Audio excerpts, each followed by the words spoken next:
I think, oh my gosh, another nail in my coffin. Well, that pretty much sums up how the Portlanders I talked with today are feeling about the increased utility fees starting July 1st. Now, last week, in an 11-1 vote, Portland City Council approved a 6.3% rate hike for water, sewer, and stormwater bills.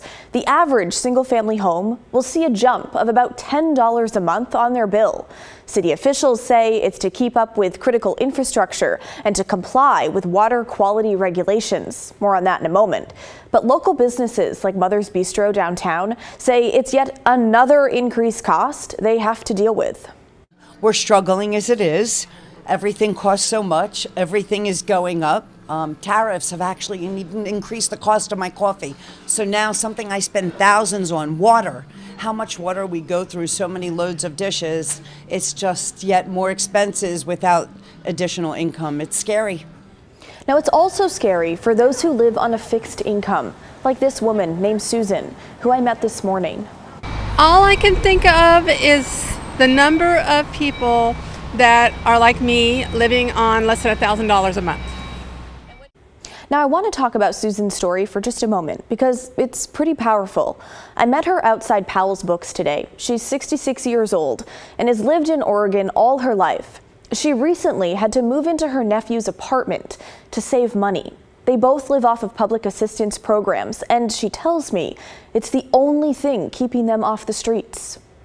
I can't make enough money at this age to pay for my medications and housing and utilities. I've looked into working, but I cannot get a job that pays me enough so that I can.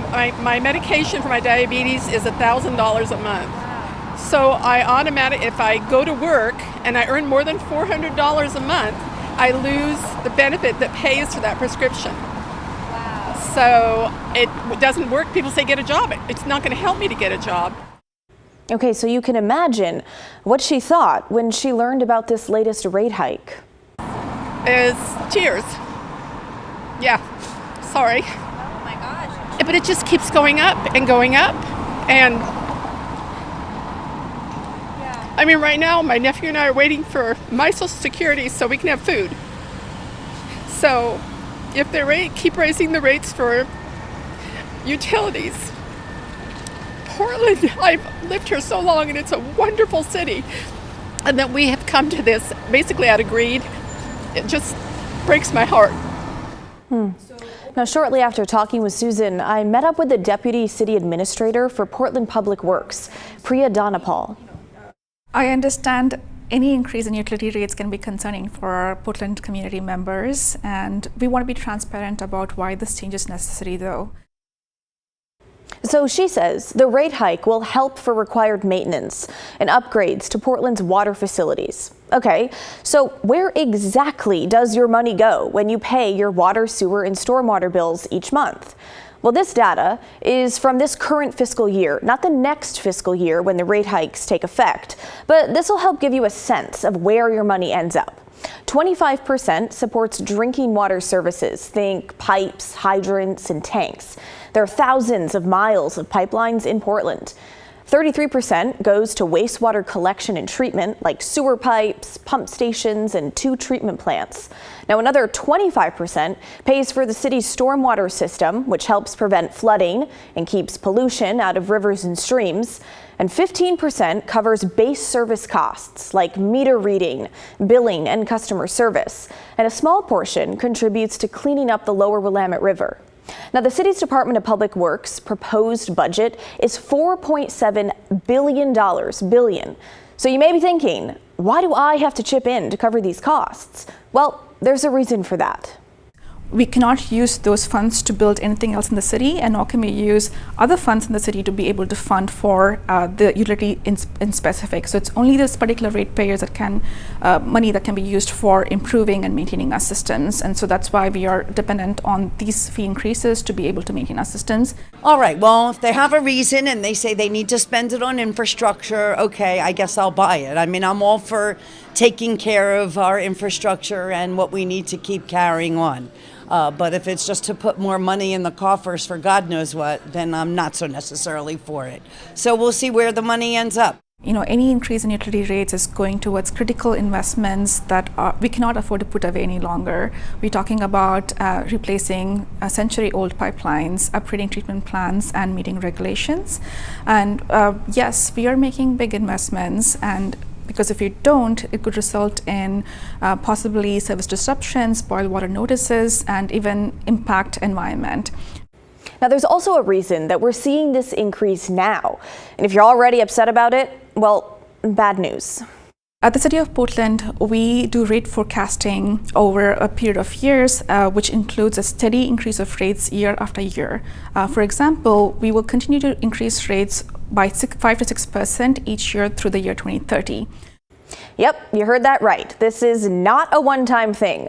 Public Works is expecting to increase these rates by about 5 or 6% every year for the next 5 years. This graph breaks it down pretty well. Now look to the right of the bold black line there in the middle. 2025 to 2026 is the upcoming fiscal year that begins July 1st. The combined rate increase that Council approved is 6.3%, with a typical single-family home paying $160 a month. Now next year, that is forecast to jump to $170 a month. And in the summer of 2029, the average household bill is estimated to be over $200 per month.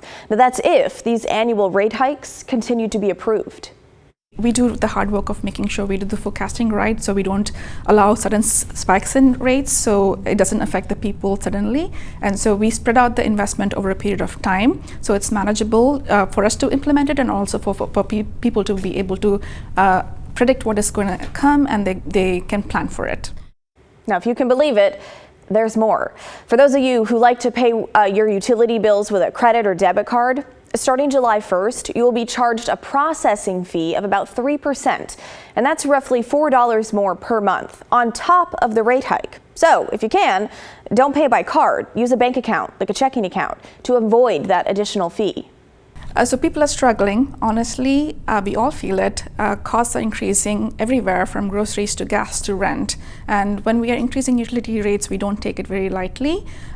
So we do offer, we're working very hard to provide assistance to those customers who are not able to afford rate increases. Now, if you're unable to pay your water bill, don't panic just yet. Call the Public Works Department. They've got financial assistance programs in place, including discounts, rebates, and flexible payment options. And if you're thinking, that stuff never works, I never qualify, just give them a call anyway. I'm told they'll try and work with you to find a solution.